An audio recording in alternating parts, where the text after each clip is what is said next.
আসসালামু আলাইকুম। সবাইকে শুভ সন্ধ্যা। মিডিবির পক্ষ থেকে সবাইকে জানাচ্ছি স্বাগতম এবং সাদর সম্ভাষণ। মিডিবি আ বাংলাদেশের মেডিকেল জগতে মেডিকেল এডুকেশনের একটি পথপ্রদর্শক। এই করোনার সময় যেখানে কিনা আ সমগ্র বাংলাদেশেরই মেডিকেল শিক্ষাঙ্গনটা একেবারে স্থবির হয়ে গিয়েছে এবং আমরা যারা প্রফ পরীক্ষার্থী ছিলাম তাদের প্রফ পরীক্ষাগুলো আ বন্ধ হয়ে গিয়েছে। যারা একেবারে নতুন ফ্রেশার্সরা ছিল, যারা মেডিকেলে মানে এসে ২ মাসের মাথায় একটা আন্তর্জাতিক একটা স্বাস্থ্যগত ইস্যুর সম্মুখীন হয়ে একটা লকডাউনের সম্মুখীন হয়ে তাদের মেডিকেলের পড়াগুলা বন্ধ হয়ে গিয়েছে। যাদের কিনা এই মানে মেডিকেলের ক্লাসগুলো ঠিকঠাক মতো না হওয়ার কারণে সরাসরি শিক্ষকদের সাথে যে ইন্টারেকশন গুলো, সরাসরি সিনিয়র বড় ভাইয়াদের সাথে যে ইন্টারেকশন গুলা বিভিন্ন টপিক নিয়ে, বিভিন্ন প্রবলেম গুলো নিয়ে হওয়ার কথা ছিল, সেগুলো হচ্ছে না। তো সে কারণে মেডিকেল স্টুডেন্টরা আমরা জানি যে তাদের আন্ডারস্ট্যান্ডিং এর একটা বড় জায়গা থাকে এই সোর্স গুলো। সেটা হচ্ছে না। মেডিবি এই জিনিসগুলোর কথা চিন্তা করে যারা মেডিকেল স্টুডেন্টসরা আছে তাদের জন্য বিশেষ কিছু ডেমো ক্লাসের আয়োজন করেছে। জাস্ট লাইক তারা যেমন মেডিকেলে থাকলে বিভিন্ন সিনিয়র ভাইয়াদের কাছ থেকে, আপুদের কাছ থেকে যেভাবে ডেমো গুলা পেতে পারতো, যে নির্দেশনাগুলো, যে হেল্প গুলো পেতে পারতো, ঠিক সেরকম ওয়েতেই কিছু ক্লাসের আয়োজন করেছে। তো সেরকমই একটা ক্লাস নিয়ে আজকে মিডিপি এর সাথে আগামী ১ ঘন্টারও কিছুটা বেশি সময় জুড়ে থাকছি। আমি K M S Sajid from Shahid Suhrawardy medical college, session 2017-18। আমি বর্তমানে একজন সেকেন্ড প্রফ এক্সামিনি। তো আমারও বুঝতে পারছো যে করোনার কারণে সেকেন্ড প্রফ এক্সামিনেশনটা থমকে গিয়েছে। তো আজকে বন্ধুরা, তোমরা যারা ভিডিওটা দেখছো, আমার আজকে মেইনলি ভিডিওটার মূল টার্গেট অডিয়েন্স হচ্ছে যারা ফার্স্ট প্রফ এক্সামিনেশন দিত তারাও, তবে মেইনলি যারা এখন ফার্স্ট ইয়ার স্টুডেন্ট, তোমরা যারা এখন ফার্স্ট ইয়ারে পড়ছো বোথ এমবিবিএস এবং বিডিএস, তোমাদের সবার জন্যই আজকের এই টপিকটা। আমি বেছে বেছে সেই টপিকগুলোই সিলেক্ট করেছি, যেগুলো কিন্তু মানে এমবিবিএস এবং বিডিএস দুটো জায়গাতেই কিন্তু সমানভাবে গুরুত্বপূর্ণ। তো মেইনলি ফিজিওলজি সাবজেক্টটা তো আমার সবসময় অনেক বেশি ফেভারিট ছিল এবং দেখা যেত যে অ্যানাটমি, ফিজিওলজি, বায়োকেমিস্ট্রির মধ্যে ফিজিওলজিটা কেন জানি না আমি মানে বেশি পড়তাম, জানি না, আই ডোন্ট নো হোয়াই। তো এর মধ্যে আমি আজকে নিয়েছি তোমাদের জন্য যে টপিকটা, সেটা হচ্ছে ব্লাড গ্রুপিং এবং ব্লাড ট্রান্সফিউশন। তো ব্লাড গ্রুপিং এবং ব্লাড ট্রান্সফিউশনটা আসলে হঠাৎ করে টপিকটা বেছে নেওয়ার কারণ যদি জিজ্ঞেস করো, তাহলে বলবো যে এখন এই যে এই কোভিড-19 এর এই সময়টাতে আমরা এই একটা জিনিস শুনতেছি যে যারা কোভিড-19 থেকে সেরে উঠতেছে তাদের প্লাজমা গুলো, মানে তাদের প্লাজমা ট্রান্সফিউশনের একটা ব্যাপার, যে সুস্থ হওয়া ব্যক্তির প্লাজমা দিয়ে নাকি অসুস্থ ব্যক্তিদের ভালো করার কিছুটা হলেও সম্ভব হচ্ছে এবং অনেক জায়গায় সফলভাবে হচ্ছে। তো সেই জিনিসটা থেকে আমি আসলে ইন্সপায়ার্ড হলাম যে তাহলে আমি আমার যারা ছোট ভাই বোনেরা আছে তাদেরকে যদি আমি এই ব্লাড গ্রুপিং, ব্লাড ট্রান্সফিউশনটা সেখান থেকে যদি একটু তাদেরকে ধারণা দেওয়ার চেষ্টা করি, আই ডোন্ট নো তারা কতটা উপকৃত হবে, বাট আমি চেষ্টা করব। তো আমি আর বেশি কথা না পারি, আসলে আমি আমার কথাগুলো একটু বলার চেষ্টা করি যে যে জিনিসগুলো নিয়ে তোমার সাথে কথা বলতে চাচ্ছি। তো ব্লাড গ্রুপ এবং ব্লাড ট্রান্সফিউশন এই টপিকটা আমার চুজ করার আরো একটা কারণ হচ্ছে ফার্স্ট প্রফ যে এক্সামিনেশনটা, সেই এক্সামিনেশনটাতে আমার যে পার্ট গুলো থাকে, রিটেনের অবজেক্টিভ, ন্যারেটিভ প্রশ্ন, তারপরে হচ্ছে ভাইবার কথা তো বলাই বাহুল্য, প্লাস হচ্ছে অসপিতেও কিন্তু এই ব্লাড গ্রুপিং থেকে একটা স্টেশন হয়, তৈরি করা হয়। তো দেখ, বুঝতেই পারতেছো যে সবগুলো মানে পরীক্ষার সবগুলো ফিল্ডেই হচ্ছে যে এই টপিকটা অনেক বেশি ইম্পর্টেন্ট। তো এই জন্য আমি আসলে এই টপিকটা তোমাদের সাথে একটু আলোচনা করতে চাচ্ছি জোর দিয়ে। আমি সবগুলো জায়গায় টাচ করার চেষ্টা করবো এবং লাস্টে আমি অসপিটা তোমাদেরকে বলে দিব ইনশাল্লাহ যে কিভাবে কি হয় আর তোমাদের কি করতে হবে। তো দেখো, ব্লাড গ্রুপটা নিয়ে যদি আমি একটু ফার্স্টে বলি যে ব্লাড গ্রুপ এটা অ্যাকচুয়ালি কি, মানে ডিফাইন ব্লাড গ্রুপ। এটা রিটেনের জন্য একটা খুব হট কোশ্চেন, ভাইভাতেও মানে খুব বেশি বেশি ধরে। মানে এটা খুব মানে one of those basic question, যে কোশ্চেন গুলা ছাড়া তোমার ভাইবা মানে অসম্পূর্ণ রয়ে যায়। তো তার মধ্যে এরকম একটা কোশ্চেন হচ্ছে ডিফাইন ব্লাড গ্রুপ। দেখো, ব্লাড গ্রুপ অ্যাকচুয়ালি কিছুই না, ব্লাড গ্রুপিংটা হচ্ছে ব্লাডের এক ধরনের ক্লাসিফিকেশন। এখন ক্লাসিফিকেশনটা কিসের উপর? ক্লাসিফিকেশনটা হচ্ছে আমাদের ব্লাডে ৩ ধরনের সেল থাকে, ব্লাড সেল। তার মধ্যে সেগুলো হচ্ছে আরবিসি, ডাব্লিউবিসি আর হচ্ছে কি আমরা জানি প্লাটিলেট। এখন আরবিসির মেমব্রেনে এক ধরনের অ্যান্টিজেন থাকে। এখন তোমরা যারা আবার একটু অ্যান্টিজেন অ্যান্টিবডি বুঝো তারা জিজ্ঞেস করবে যে ভাইয়া অ্যান্টিজেন তো শরীরের জন্য ক্ষতিকর, তাহলে আরবিসি শরীরে অ্যান্টিজেন কিভাবে থাকে? এটা হচ্ছে অ্যান্টিজেন এমন এক ধরনের অ্যান্টিজেন যেটা আমাদের বডির একটা ইননেট প্রপার্টি। হ্যাঁ, ইননেট প্রপার্টি আমাদের বডির, এটা একটা সেলফ, মানে এটাকে সেলফ হিসাবে আমাদের বডি রেকগনাইজ করে। But it is termed as antigen, যে আরবিসি মেমব্রেনে এক ধরনের অ্যান্টিজেন থাকে। কি ধরনের অ্যান্টিজেন আছে? বা আদৌ অ্যান্টিজেন আছে কিনা সেটার উপর ভিত্তি করে ব্লাডের যে ক্লাসিফিকেশন, সোজা কথা সেটাই হচ্ছে কি ব্লাড গ্রুপিং। আমি যদি সংজ্ঞাটা তোমাদের পড়ে শোনাই যে blood group is a classification of blood based on the presence or absence of inherited antigenic substance on the surface of red blood cell uh, of blood। যে আরবিসি মেমব্রেনে ইনহেরিটেড মানে আমরা জন্মান্তরে আমাদের জেনারেশন জেনারেশন এই জিনিসটা পেয়ে আসতেছি যে এই অ্যান্টিজেনিক সাবস্টেন্সটার প্রেজেন্স বা অ্যাবসেন্স বা কি ধরনের প্রেজেন্স সেটার উপর ভিত্তি করে এটা যে ক্লাসিফিকেশন, তাই হচ্ছে ব্লাড গ্রুপিং। অনেক রকমের ব্লাড গ্রুপিং হয়, অনেক রকমের ব্লাড গ্রুপিং হয়। এই জন্য আমার ব্লাড গ্রুপিং কে দুইটা ক্যাটাগরিতে ভাগ করে, একটা হচ্ছে মেজর ব্লাড গ্রুপিং, একটা হচ্ছে মাইনর ব্লাড গ্রুপিং। তো আমাদের আজকের মূল আলোচনা মেজর ব্লাড গ্রুপিং এর মধ্যে সীমাবদ্ধ থাকবে, তারপরও আমি হচ্ছে একটু বলে দিব যেটা কিরকম হয় এই গ্রুপিংটা মাইনর বা ইয়েগুলা। তো মেজর ব্লাড গ্রুপিং, দেখো মেজর ব্লাড গ্রুপিং আমরা বলি তিন ধরনের। সেটা হচ্ছে কি কি ABO blood grouping, Rh blood grouping, MN blood grouping. ABO blood grouping, Rh blood grouping আর হচ্ছে কি এমএন ব্লাড গ্রুপিং। এই তিনটা বলা হয় মেজর ব্লাড গ্রুপিং ক্রাইটেরিয়া, মানে ব্লাড গ্রুপিং ক্লাসিফিকেশন। আর মাইনর কিছু আছে। মাইনর ক্লাসিফিকেশন গুলার মধ্যে আমরা যদি বলি যে লুথেরান, লুইস, কেল, কিট, এই ধরনের কিছু ক্লাসিফিকেশন আছে। এটা তোমরা তিনটা চারটা নাম মনে রাখতে পারো জাস্ট ফর অবজেক্টিভ। ভাইবাতে মাঝে মাঝে একটু জিজ্ঞেস করে বা প্র্যাকটিক্যালের ভাইবাতে একটু জিজ্ঞেস করে, এছাড়া মাইনরের খুব একটা দরকার নেই। আমরা মূলত আমাদের মেজর বা প্রিন্সিপাল ব্লাড গ্রুপিং গুলো সম্বন্ধে একটু জানার চেষ্টা করব আজকে। যে ABO blood group, Rh blood group, এই দুটা নিয়ে আমরা আমাদের আর মেন আলোচনা থাকবে। এমএন ব্লাড গ্রুপিংটা নিয়ে যদি আসলে বলি যে এমএন ব্লাড গ্রুপিংটা আসলে কিছুই না, এটা এমএনএস ব্লাড গ্রুপিং বলা হয় অনেক সময়, যে এম বা এন কোনোটাই না থাকলে যেটা হচ্ছে প্যাটার্নিটি টেস্টের জন্য অ্যাকচুয়ালি ইউজ করা হয়। যে প্যাটার্নিটি টেস্ট, একটা মানুষের প্যাটার্নিটি পিতৃত্ব পরীক্ষা, প্যাটার্নিটি টেস্টের জন্য এই ব্লাড গ্রুপিংটা ইউজ করা হয়। তো এটা মূলত এছাড়া খুব একটা জানার কোনো দরকার নেই, মূলত এবিও এবং আরএইচটা নিয়ে আমরা জানার চেষ্টা করব। তো এবিও ব্লাড গ্রুপিংটা নিয়ে যদি আমি ফার্স্ট কথা বলি, এবিও ব্লাড গ্রুপিংটাকে বলা হয় ক্লাসিক্যাল ব্লাড গ্রুপিং, এবং এই ব্লাড গ্রুপিং এর স্রষ্টা যিনি ক্রিয়েটর সেটা হচ্ছে যে জার্মান বিজ্ঞানী কার্ল ল্যান্ডস্টেইনার। কার্ল ল্যান্ডস্টেইনার হচ্ছে এই প্রথম ব্লাড গ্রুপিং ক্রিয়েট করেন, মানে বলতে পারবো যে উদ্ভাবন করেন তিনি। এবং তাকে বলা হয় ব্লাড গ্রুপিং এর জনকও বলা হয়, এবং উনি যে ব্লাড গ্রুপিংটা ফার্স্ট দাঁড় করেন সেটাকে বলা হয় হচ্ছে ক্লাসিক্যাল বা ABO blood group. ABO blood গ্রুপটা অ্যাকচুয়ালি হচ্ছে আমাদের আরপিসির মেমব্রেনে কিছু এ বি টাইপ অ্যান্টিজেন থাকে, অথবা কোন অ্যান্টিজেন নাও থাকতে পারে, সেটার উপর বেস করে যে ক্লাসিফিকেশনটা। তো এইটা অ্যাকচুয়ালি এই ক্লাসিফিকেশনটা করার সময় কার্ল ল্যান্ডস্টেইনার একটা নির্দিষ্ট একটা নীতির উপর ভিত্তি করে ক্লাসিফিকেশনটা করেন, যেটাকে বলা হয় কার্ল ল্যান্ডস্টেইনার্স ল। হ্যাঁ, কার্ল ল্যান্ডস্টেইনার্স ল আর এবিও ব্লাড গ্রুপিং একজন আরেকজনের কি পরিপূরক, মানে একটা থেকে আরেকটা আসছে। তো ব্যাপারটা কি সেটা যদি আমরা একটু বুঝতে চাই, তাহলে আমি আপনাদের জন্য একটা ছোট্ট করে একটা ছবি প্রেজেন্ট করতে চাই। সেটা আমি এখন একটু চলে যাব।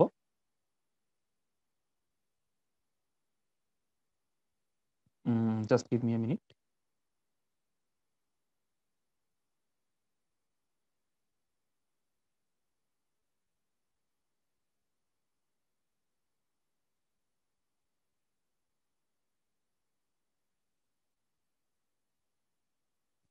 তো আপনারা দেখতে পাচ্ছেন আমি এখানে আপনাদের জন্য একটা ছবি এনেছি, যে এটা বলতে চাচ্ছে যে এবিও ব্লাড গ্রুপ উইথ তার অ্যাগ্লুটিনোজেন, অ্যাগ্লুটিনিন এবং জিনোটাইপ।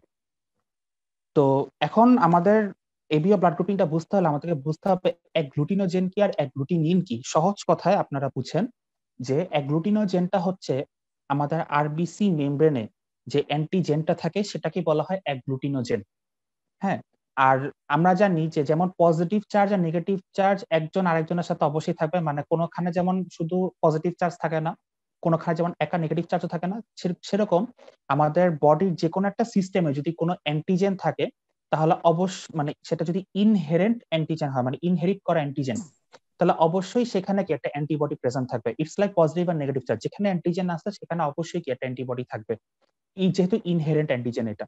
তো এটা হচ্ছে মোটামুটি ভাবে সহজভাবে বুঝেন যে আরবিসি মেমব্রেনে যে অ্যান্টিজেনটা থাকে তাকে বলা হয় অ্যাগ্লুটিনোজেন, এবং সেই অ্যান্টিজেন থাকার কারণে আমাদের বডির প্লাজমাতে, ব্লাডের প্লাজমাতে এক ধরনের অ্যান্টিবডিও থাকে, তার কারেসপন্ডিং অ্যান্টিবডি, মানে তার কারেসপন্ডিং কিনা সেটা আমরা পরে দেখবো, একটা অ্যান্টিবডি থাকে। তো এখন এই যদি হয় অ্যাগ্লুটিনোজেন এবং অ্যাগ্লুটিনের কনসেপ্ট, তাহলে একটু খেয়াল করেন যে আমাদের এবিও ব্লাড গ্রুপটা দিকে যদি আমরা তাকাই, যে 4 ধরনের ব্লাড গ্রুপিং হয় এবিওতে। একটা হচ্ছে এ, একটা হচ্ছে বি, আরেকটা হচ্ছে এবি, আর আরেকটা হচ্ছে ও। ঠিক আছে, এখন একটু আমরা চারটা দিকে একটু ভালো করে খেয়াল করি।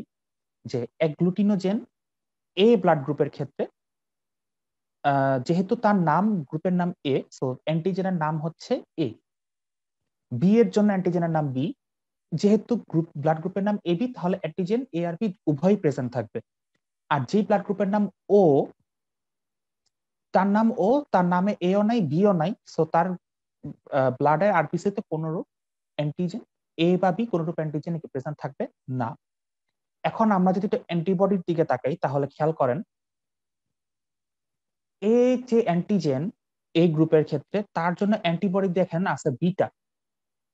ঠিক আছে, মানে এটা মানে হয় না, আমাদের একটা মনে কনসেপ্ট কি জায়গায় যে এ এর জন্য আলফা থাকা উচিত ছিল।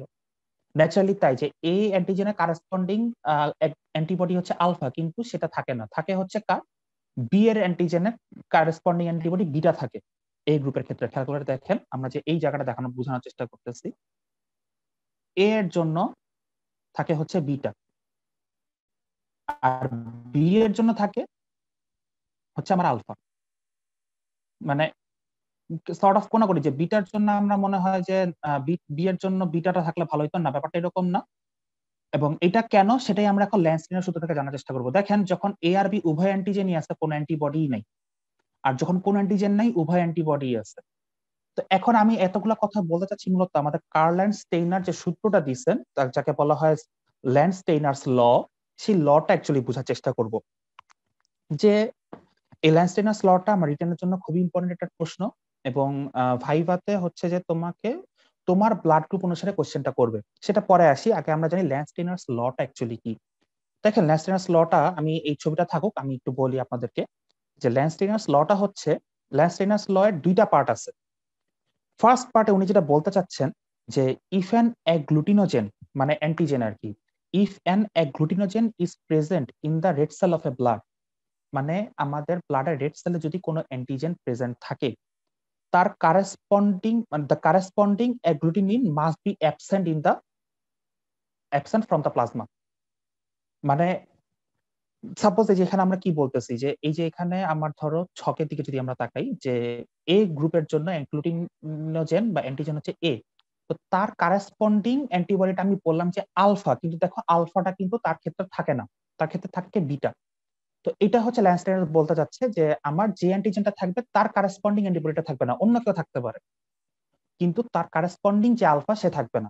এটা হচ্ছে তার ফার্স্ট ল। এটা হচ্ছে তার ফার্স্ট ল। সেকেন্ড পার্টটা কি?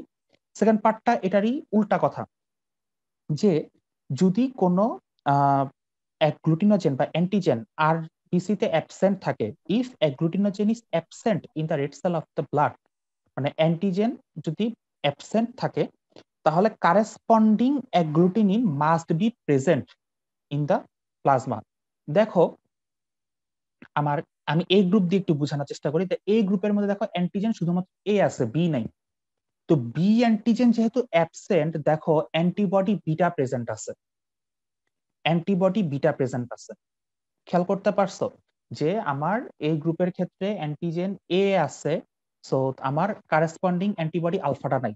আবার এই গ্রুপ দিয়ে যদি বুঝাই যে এই গ্রুপে অ্যান্টিজেন বিটা প্রেজেন্ট নাই, সো আমার কারেসপন্ডিং অ্যান্টিবডি বিটা প্রেজেন্ট আছে। এটাই হচ্ছে ল্যান্ডস্টেইনার্স ল, যে অ্যান্টিজেন থাকলে অ্যান্টিবডি থাকবে না। সোজা কথায় মনে রাখবো আমরা এইভাবে, যে অ্যান্টিজেন থাকলে অ্যান্টিবডি থাকবে না, কারেসপন্ডিং অ্যান্টিবডি থাকবে না, আর অ্যান্টিজেন না থাকলে কারেসপন্ডিং অ্যান্টিবডি থাকবে। এই দুইটা কথাই হচ্ছে ফার্স্ট পার্ট আর সেকেন্ড পার্ট অফ ল্যান্ডস্টেইনার্স ল।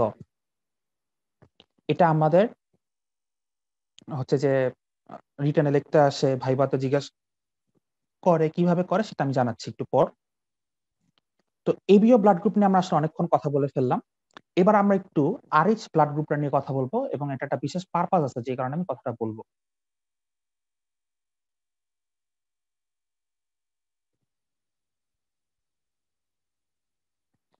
দেখেন, এটা হচ্ছে আমার আরএইচ গ্রুপিং। তো আরএইচ পজিটিভ যে ব্লাড গ্রুপটা, সেটা যদি একটু দেখো, আরএইচ গ্রুপিং এর ভিত্তি করে আমার দুই ধরনের ভাগ করা যায়, একটা হচ্ছে আরএইচ পজিটিভ আর একটা হচ্ছে Rh negative. Rh blood grouping এ আরএইচ এক ধরনের অ্যান্টিজেন থাকে। আরএইচ অ্যান্টিজেন, আমরা আরএইচ যে গ্রুপিংটা করি সেটা আমার আরএইচ গ্রুপিং এ আরএইচ একটা অ্যান্টিজেন থাকে, সেটার উপর ভিত্তি করে আমার ব্লাডকে দুই ভাগে ভাগ করে। একটা হচ্ছে আরএইচ পজিটিভ যেখানে আরএইচ অ্যান্টিবডি প্রেজেন্ট থাকে, আরএইচ অ্যান্টিজেন প্রেজেন্ট থাকে, আর আরএইচ নেগেটিভ যেখানে আরএইচ অ্যান্টিজেন প্রেজেন্ট থাকে না। সো এইটা যদি হয় আমার কাহিনী, তাহলে এখন আমরা এই ছকে দেখার চেষ্টা করতেছি যে আরএইচ পজিটিভ এর জন্য আমার কি ঠিক এবিও ব্লাড গ্রুপের মধ্যে কি অ্যান্টিজেন থাকে, কি অ্যান্টিবডি, মানে অ্যাগ্লুটিনোজেন আর অ্যাগ্লুটিনিন প্রেজেন্ট থাকে। দেখো আরএইচ পজিটিভ যে তার জন্য দেখো অনেকগুলা অ্যাগ্লুটিনোজেন প্রেজেন্ট আছে, যেমন ক্যাপিটাল সিডিই, স্মল সিডিই। এখন তুমি জিজ্ঞেস করতে পারো যে ভাইয়া যে এই যে এই কি এবিও ব্লাড গ্রুপে তো একটা অ্যান্টিজেন একটা অ্যান্টিবডি ছিল, এখানে এতগুলো অ্যাগ্লুটিনোজেন কেন? এর মধ্যে যে কোনো একটা থাকবে, কোনটা থাকবে সেটা জানা নেই, যে কোনো একটা থাকবে। ঠিক আছে, এটা হচ্ছে কথা যে কোনো একটা থাকবে, তবে এই ছটার মধ্যে যে কোনো একটা, এটা হচ্ছে আমার মেইন কথা। ঠিক আছে, আর দেখো যে আরএইচ পজিটিভের ক্ষেত্রে খেয়াল করো যে অ্যান্টিজেন মানে অ্যাগ্লুটিনোজেন যেখানে প্রেজেন্ট আছে সেখানে কোনো অ্যাগ্লুটিনিন প্রেজেন্টই নেই, না কোনো অ্যাগ্লুটিনিন থাকে না। কিন্তু খেয়াল করো আরএইচ নেগেটিভের বেলায় যে আরএইচ নেগেটিভের মধ্যে বোঝা যাচ্ছে যে যেহেতু আরএইচ নেগেটিভ কোনো আরএইচ অ্যান্টিজেন থাকবে না, সিম্পল কথা। কিন্তু দেখো যে যখন আরএইচ নেগেটিভ তখনও কোনো অ্যাগ্লুটিনিন প্রেজেন্ট নাই। তো এটা হচ্ছে আরএইচ এর একটা ব্যতিক্রমী ধর্ম, যেখানে কিনা সে ল্যান্ডস্টেইনারের সূত্রটা মানে না। কোন সূত্রটা মানে না? ল্যান্ডস্টেইনার দুটো সূত্র দিচ্ছে, সেকেন্ড লটা মানে না। যে সেকেন্ড লতে আমাদের ল্যান্ডস্টেইনার সাহেব বলতে চাইছেন যে যদি ব্লাডে আরবিসি তে অ্যাগ্লুটিনোজেন অ্যাবসেন্ট থাকে তাহলে তার কারেসপন্ডিং কোন অ্যাগ্লুটিনিন প্লাজমাতে থাকবে। কিন্তু দেখো আরএইচ নেগেটিভ অ্যাগ্লুটিনোজেন অ্যাবসেন্ট, কিন্তু কোনো অ্যাগ্লুটিনিন কিন্তু প্লাজমায় থাকে না। দেখো অ্যাগ্লুটিনিন লেখা আছে নান, কোনো অ্যাগ্লুটিনিন নাই। সো আমাদের আরএইচ গ্রুপিংটা হচ্ছে যে কোনো সরি ল্যান্ডস্টেইনারের সেকেন্ড লটা মানে না। আমরা মোটামুটি বুঝাতে পারছি যে ল্যান্ডস্টেইনার লটা পড়ানোর উদ্দেশ্য ছিল, এবং ল্যান্ডস্টেইনার লটা যে আমাদের আরএইচ গ্রুপিংটা যে ল্যান্ডস্টেইনার সেকেন্ড ল মানে না, এটা আমি এতক্ষণ ধরে বোঝানোর চেষ্টা করলাম। এবং বুঝালাম এই কারণে যে আমাদের রিটেনে হর হামেশা একটা কোশ্চেন থাকে যে state the Landsteiner's law and mention the মানে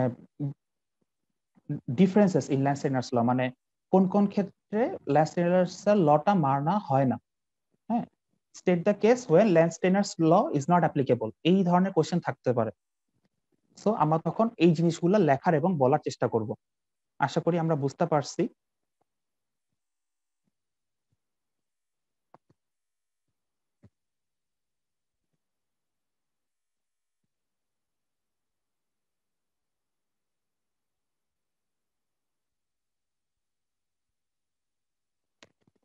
তো এতটুকু যদি হয়ে গেল, তারপরে আমরা হচ্ছে এখন এবিও ব্লাড গ্রুপিংটা বুঝতে পারলাম এবং আরএইচ ব্লাড গ্রুপিংটা কি সেটা বুঝতে পারলাম, ল্যান্ডস্টেইনারস লটা বুঝতে পারলাম। এবিও ব্লাড গ্রুপকে ক্লাসিক্যাল ব্লাড গ্রুপ কেন বলা হয়, এটা একটা কোশ্চেন আমাদের কি একটা দুই এক 10 নাম্বারের কোশ্চেন, 1.5 নাম্বার বা 2 নাম্বারের কোশ্চেন হিসেবে থাকতে পারে। আর ভাইবার জন্য কোশ্চেনটা খুব মারাত্মক যে কেন এবিও ব্লাড গ্রুপকে ক্লাসিক্যাল ব্লাড গ্রুপ বলা হয়। দেখো আমি 3টা রিজন দিব খুব সুন্দর মতো। একটা হচ্ছে এবিও ব্লাড গ্রুপটাকে বলা it is one of the principal blood group, এটা এক নাম্বার কথা। সেকেন্ড কথা হচ্ছে এটা ল্যান্ডস্টেইনারস এর দুইটা সূত্রই মানে, ইট ফলোস বোথ দ্য ল্যান্ডস্টেইনারস ল। এবং 3 নাম্বার হচ্ছে যে এবিও ব্লাড গ্রুপিং এ যদি কোনো মিসম্যাচ ট্রান্সফিউশন হয়, ব্লাড ট্রান্সফিউশন আমাদের আজকে একটা টপিক আছে, যে সাপোজ ধরো আমার একজনের ব্লাড গ্রুপ এ, সেখানে আমি বি এর ব্লাড দিয়ে ঢুকাই দিলাম, এটা খুব মানে লিথাল হয় এই ট্রান্সফিউশনটা। The hazards of ABO mismatch transfusion is lethal. So এই 3টা কারণে আমার এবিও ব্লাড গ্রুপকে বলা হচ্ছে ক্লাসিক্যাল ব্লাড গ্রুপ। এই 3টা রিজন আমরা ফলো করব এবং এই কোশ্চেনটা আমরা স্পেশালি আলাদাভাবে মনে রাখবো। এখন আমরা চলে আসি আরএইচ ব্লাড গ্রুপিং নিয়ে। আমরা বললাম, অলরেডি বলে ফেলছি যে আরএইচ ব্লাড গ্রুপিংটা কি আমাদের ব্লাডে আরএইচ অ্যান্টিজেন, আরএইচ ফ্যাক্টর যেটাকে বলা হয় রিসার্চ ফ্যাক্টর, রিসার্চ ফ্যাক্টরের প্রেজেন্স এবং অ্যাবসেন্সের কারণে যেটা হচ্ছে যে আরএইচ ফ্যাক্টরের প্রেজেন্স এবং অ্যাবসেন্সের কারণে যে ব্লাড গ্রুপিং যে ক্লাসিফিকেশন সেটাকে বলা হয় হচ্ছে আরএইচ ব্লাড গ্রুপিং। এটা মূলত রিসার্চ নামে এক ধরনের এক গোত্রের বানরের শরীরে আর আরবিসি তে এই ধরনের অ্যান্টিজেন পাওয়া যায় এবং পরবর্তীতে দেখা যায় এই ধরনের অ্যান্টিজেন কি আমাদের মানুষের শরীরে আরবিসি তেও আছে, প্রেজেন্ট আছে, বাই দ্য সাইড অফ, মানে side by side of ABO antigens. তো আমরা ওটাকেও একটা গ্রুপিং হিসেবে নামকরণ করি। দেখো আরএইচ এর উপর ভিত্তি করে আমরা কি আমরা জানি আরএইচ পজিটিভ আর আরএইচ নেগেটিভ। তো দুইটাকে যদি আমরা পাশাপাশি করি তাহলে আমার দাঁড়ায় হচ্ছে কি, একদিকে এ বি ও আর একদিকে হচ্ছে পজিটিভ আর নেগেটিভ। এর উপর ভিত্তি করে আমাদের ব্লাড গ্রুপ হয়। যেমন আমার ব্লাড গ্রুপ হচ্ছে এ পজিটিভ, ঠিক আছে? কারণ এখন তোমাকে এইভাবে জিজ্ঞেস করে মূলত ভাইভাতে এখন কি হয় তোমাদেরকে একটু বলি, যে ভাইভাতে তুমি যখন সাপোজ টিচার, মানে তুমি তো কার্ড তুলবা, তো কার্ডের কোশ্চেন যদি ব্লাড গ্রুপিং কোনো রিলেটেড কোশ্চেন হয় তোমাকে টিচার ফার্স্টে জিজ্ঞাসা করবে what is your blood group, তোমার ব্লাড গ্রুপ কি। তো তুমি একটা কিছু বলবা, যেমন আমাকে সাপোজ ধরো কোশ্চেন করতেছে, আমি বললাম যে স্যার বা madam my blood group is a positive.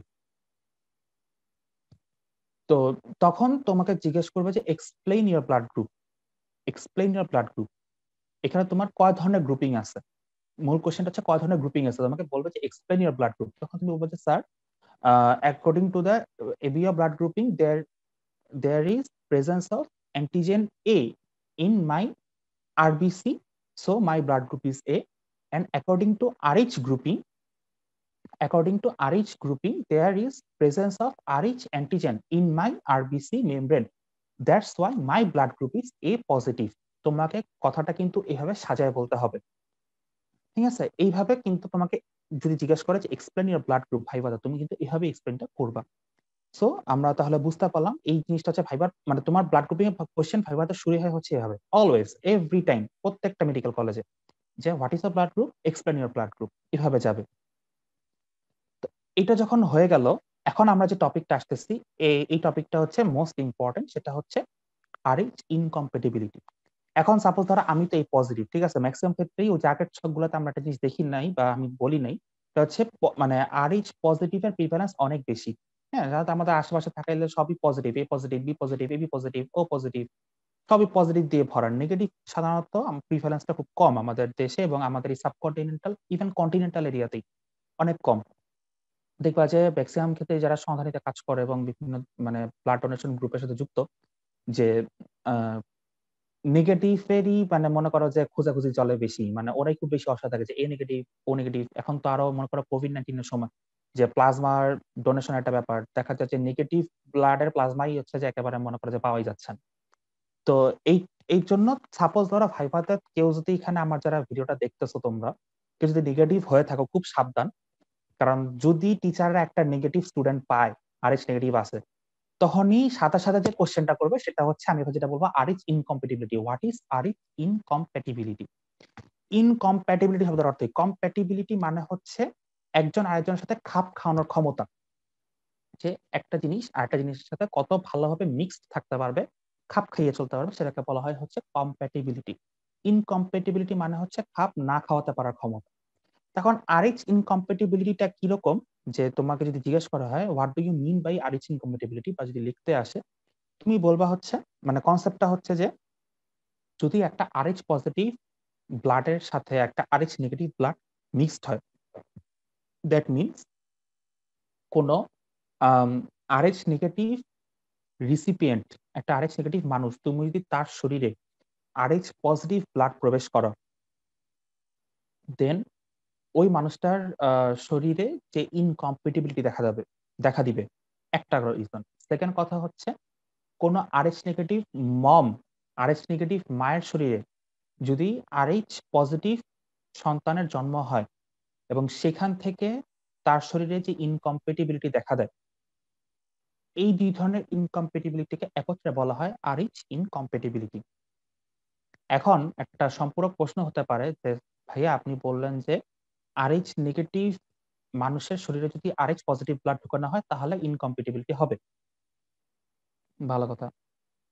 তাহলে আরএইচ পজিটিভের শরীরে যদি আমি আরএইচ নেগেটিভ ব্লাড ঢুকে, কেন আমার ইনকম্প্যাটিবিলিটিটা হবে না? দেখো, আরএইচ পজিটিভ যে মানুষ তার শরীরে আরএইচ অ্যান্টিজেন প্রেজেন্ট আছে। এখন তুমি যদি তার শরীরে আরএইচ নেগেটিভ ব্লাড ঢুকাও, আরএইচ নেগেটিভ ব্লাডের তো তোমার আরবিসিতে কোনো আরএইচ অ্যান্টিজেন নাই, তো তুমি মানে যদিও উচিত না, বাট স্টিল কোনো মেজর ইনকম্প্যাটিবিলিটি হবে না। It will not be a major problem. কিন্তু তুমি যদি আরএইচ নেগেটিভের শরীরে আরএইচ পজিটিভ ব্লাড ঢুকাও, আরএইচ নেগেটিভ মানুষের শরীরে আরবিসিতে তো কোনো অ্যান্টিজেন নাই, তো তুমি যদি সেখানে আরএইচ পজিটিভ ব্লাড ঢুকাও, যে ব্লাডটা তুমি দিচ্ছ ওই ব্লাডের আরবিসিতে তো অ্যান্টিজেন আছে, তো সেই অ্যান্টিজেনটাকে আমাদের বডির ইমিউন সিস্টেম একটা ফরেন বডি হিসেবে কাউন্ট করে, একটা ফরেন নন সেলফ হিসেবে কাউন্ট করে, ফরেন বডি হিসেবে কাউন্ট করে, এবং সেখানে কি এটা আমার ইমিউন রিয়াকশন প্রডিউস হয়, অ্যান্টিজেন অ্যান্টিবডি রিয়াকশন প্রডিউস হয়। তো এটাই হচ্ছে আমাদের ট্রান্সমিশনাল হ্যাজার্ড, মিসম্যাচ হ্যাজার্ডের মেইন মানে থিমটাই হচ্ছে যে যেই ব্লাডটা আমি ট্রান্সফিউজ করলাম আমি একটা মানুষের শরীরে, সেই ব্লাডটাকে যদি ওই মানুষের শরীরটা ফরেন বডি হিসেবে কাউন্ট করে, নন সেলফ হিসেবে কাউন্ট করে, তাহলে একটা অ্যান্টিজেন অ্যান্টিবডি রিয়াকশন হয়।